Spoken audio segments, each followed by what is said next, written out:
आप देख रहे हैं गाम घर में आपका स्वागत है। बसंत पंचमी के अवसर पर रिलीज हुआ होली एल्बम सिनुरिया गाल के गुलाब। इस एल्बम में नजर आएंगे अभिनेता तुषार झा के साथ अभिनेत्री की भूमिका में सिंह की। मैथिली कवित्री मुन्नी मधु के गीतों पर आधारित इस वीडियो एल्बम में स्वर दिया है प्रिया राज और अमर आनंद ने। वही संगीत आलोक झा का है।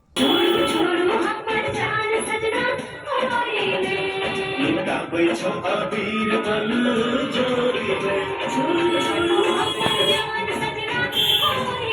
मैं जानकी मैथिली पुस्तक केंद्र जानकी फिल्म जो है से बहुत नीक कार्यक्रम करे जा रहा है। अविद्या फिल्म आयल, हमारे विद्यापति आयल रहल है। आज के शुभ अवसर पर पावन अवसर पर माँ शारदे के याद करे जिनकर कैसेट वीडियो एल्बम का उद्घाटन कर रहा है। काफी हर्ष है किछु ने किछु करते रहे। मैं मैथिली के असीम कृपा हिनका पर है।